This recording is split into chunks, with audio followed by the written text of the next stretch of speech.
एक शानदार बर्फ का महल में स्नो क्वीन रहती थी, जो बहुत खूबसूरत और नेक दिल थी। बर्फ से ढके हुए महल के करीब ही साहू नाम का गांव था, जहां लोग अक्सर बर्फ की मलका और उसके चमकते महल की कहानियां सुनाते थे।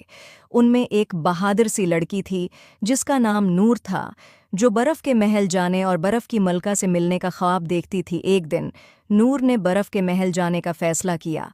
उसने अपने सबसे गर्म कपड़े पहने और दौड़ दूर तक चमकते महल की तरफ रवाना हो गई। सफ़र तवील और ख़तरनाक था, लेकिन नूर का अज़्म कभी कम न हुआ।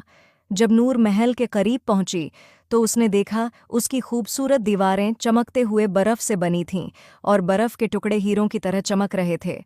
वो बड़े दरवाजे के करीब पहुंची। नूर ने दरवाजे को छुआ तो एक परी नमोदार हुई। कौन हो तुम और यहाँ क्यों आई हो?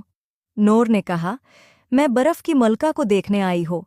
परी ने कहा, उसके लिए तुम्हें एक फूल लाना होगा, तभी ये दरवाज़ा खुल सकता है। और वो फूल तुम्हें जंगल में एक झील के किनारे मिलेगा। और परी ने नूर को एक जादुई सितारा दिया जो चमक रहा था, और कहा, ये तुम्हारे काम आएगा। नूर ने जंगल में जाने का फैसला किया।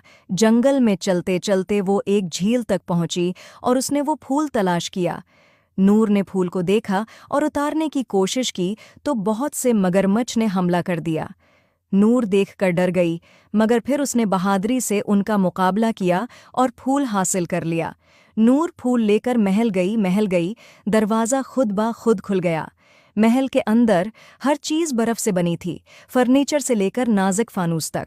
अचानक बर्फ की मलका ज़ाहिर हुई, जो खालिस सफ़ेद लिबास और बर्फ के क्रिस्टल का ताज पहने हुई थी। खुश आमदीद नूर, मैं तुम्हारा इंतज़ार कर रही थी। तुम्हारी बहादुरी और अज़्म ने तुम्हें यहाँ तक पहुँचाया है। नूर हैरत ज़दा होकर झुक गई। बर्फ की मलका ने नूर को शानदार बर्फ़ानी मुजस्मे और दलक्ष बर्फ़ानी बाग दिखाए।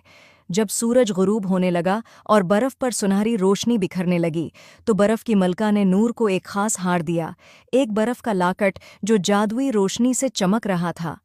ये तुम्हारी हर मुश्किल में मदद करेगा, बर्फ की मलका ने कहा। नूर ने बर्फ की मलका का शुक्रिया अदा किया और वो वापस गायों की तरफ रवाना हो गई। उम्मीद है आपको स्टोरी पसंद